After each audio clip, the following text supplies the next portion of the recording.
Good morning. I hope everybody is doing well. Today is Monday, April the 27th, and today we will be looking at review problem 8. Okay, so for this week, we'll probably do 9 and 10 also this week. Get it knocked out for the final, which is coming up. What's that? I told y'all May the 5th. I think I got to have grades in by the 8th or something like that for the 113.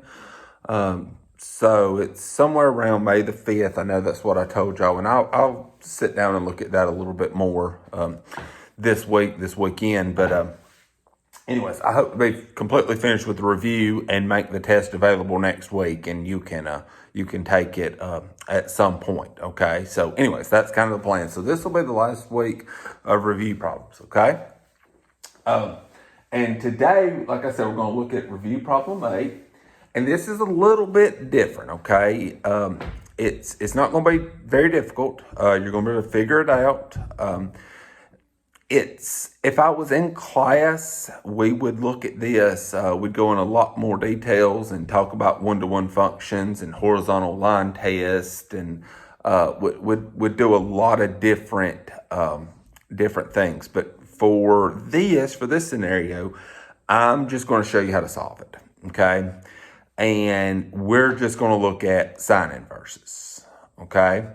And I'm going to give you a little more details than I typically would, or give you more information on the problems that I assign and or the final than typical. Okay, I would expect you to know a few things as far as where it's defined, where it is a function, and some things of that nature. But for today, all we're going to do is look at how to find or solve the sine inverse functions. Okay.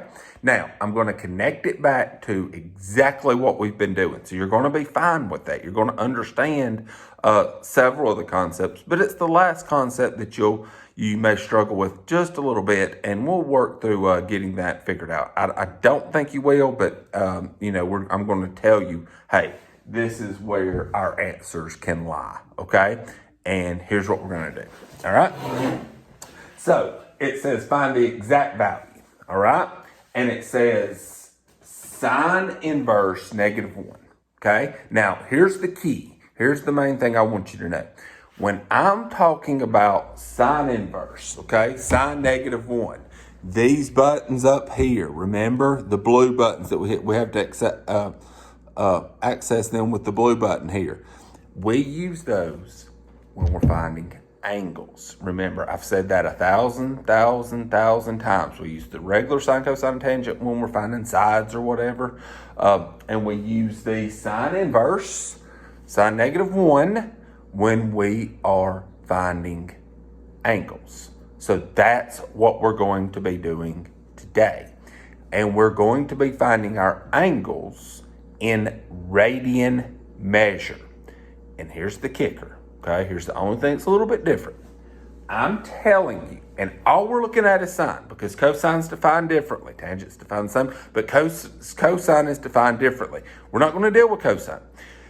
Our answers will always be between -pi/2, it's radian measures, and +pi/2. Okay, that's the only thing that we had to look at the graph of it, and I would explain it, all that. But just remember this: our answers will be between -pi/2 and +pi/2. Now, where are those located? Remember. You have got the unit circle. I've given you the unit circle. Okay, you'll be allowed to use that on the exam. I may print some of those off, maybe, and hand them out at school if you're having a hard time getting them. We'll try to play that out by ear as we progress. But you're going to have the unit circle that you're going to be allowed to use. Now, where's pi? Okay, so it's in between -pi/2 and +pi/2. We know that this is +pi/2, straight up. Where's -pi/2? Remember, we go opposite, we go clockwise. So this is -pi/2, right? -pi/2. All right. So our answers will be between here and here, okay? Here and here. That's what we're talking about, all right? Now, here's what you do. And this one works out nicely. This is not bad. This is not terrible. Where, okay, remember, sine is represented by what value? The y value. Remember, cosine's x value. Sine is represented by the y value. So all we are doing, remember, we're looking for the angle. They're going to give us the xy deal, right? So sine is represented by the y. So where is y negative 1? That's all you're looking at. Where is y negative 1? Y is negative 1 right here, right? So what's that tell us? What's our answer? Our answer is negative pi over 2. That's it. That's our answer. So our answer is negative pi over 2. Okay? Now, you're saying, Coach Wright, what? What? I mean, is it that easy? I mean, it's not a bad concept, okay? You're saying, I still don't get it. So, all right, think about this. Take your calculator, okay? Make sure that your calculator is in radians, okay? Make sure it's in radians, all right? And we're going to do it in degrees too, and that'll be even easier. And say, okay, work with those buttons. Second, sine. So I've got the sine inverse, right? Sine negative 1. What we plug in? Negative 1. Okay, so I'll plug it in just like that, right? Hit enter. Now, it's not going to give me negative pi over 2. It gives me negative 1.57 blah, blah, blah. You know what negative pi over 2 is as a decimal? That's like, what? Negative 3.14 over 2? Punch it in. Negative pi divided by 2. Look at that. See, if you do that, then bam, same thing. Okay? That's right, I'm still struggling. I don't get it. What is negative pi over 2 as a degree? Positive pi over 2, we know that straight up, right?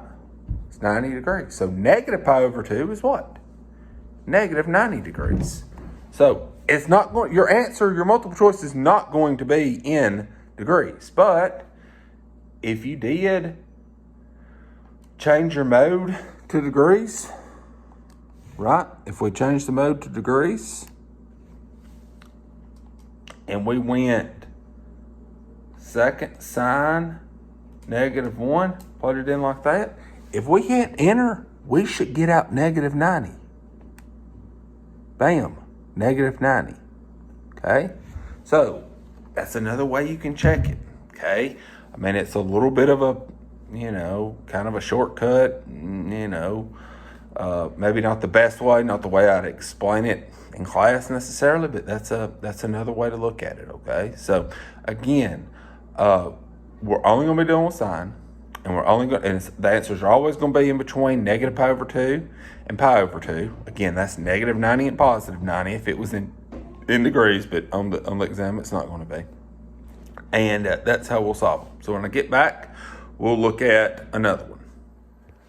All right, continuing on. Now we're going to look at example number 2. We're doing the exact same concept, okay? Now, as you can tell, I added to my unit circle just a little bit. I didn't go through the whole thing and look at the whole thing, but I added to it just a little bit, okay? So let's recap, or let's look at this problem and talk through it. Sine inverse. Okay, all right, sine inverse. All right, so we're looking for angles. Good. We're always looking for radians, or for what you're going to be getting. You're going to be looking for the radians. How do I know it's the radians? Well, because it tells me it's in between negative pi over 2 and positive pi over 2. If they wanted you to give you the answer in degrees, they'd say in between negative 90 and positive 90. But here we're dealing with radians. So sine inverse. Okay, we're looking for the angle. In this case, in radians. And sine is the y value, right? Yeah, y value. Negative square root of 3 over 2. So where is the y? Negative square root of 3 over 2. You go through the whole chart, but down here, you'll see that down here is negative square root of 3 over 2. Okay? So I say, well, what is that angle when we're talking about it being in between negative pi over 2 and positive pi over 2? Because if it's not in between, that's what? 5 pi over 3, I believe. 300 degrees. Okay? But we're not talking about, we're looking at from here over, right? So we're talking about this being negative pi over 2. Okay? So, you may say, Coach Wright, why did you not just write it out for us? Well, here's what I wanted to show you. If up here, okay, I know this is where I'm looking. So I'm looking for this angle right here, okay, in radians. I know that when the y is positive square root of 3 over 2, the radian measure is pi over 3. So when it is negative square root over 3, negative square root of 3 over 2, then the radian measure is negative pi over 3. That's my answer. I'm done. Completely done with the problem now. Okay? Now, you can somewhat, I'm not calling it cheating, it's not cheating, but you can use your calculator to confirm this, okay? How do I confirm it? Well, let's think about it. Make sure that your calculator mode is in radians. So this is one way, or this is the way. All right, and we're going to plug in negative square root of 3 over 2. Negative, right, square root of 3, and then make sure you can do it with the little fraction bars. I didn't though. Over divided by 2, close the parentheses. Look what I get. I'm not going to get negative square root of 3 over 2. It's not, my calculator's not going to do that. But that gives me negative 1.047, something like that. Okay. Well, what is negative pi over 3 equal to? Negative pi divided by 3. If it's the exact same thing, then we've got it right. And it is. Okay? It is. Now, what would this be in degrees? See? These go 30, 45, 60. So pi over 3, that's 180 divided by 3. That's 60 degrees. So this should be negative 60 degrees, right? So if I do it in degrees,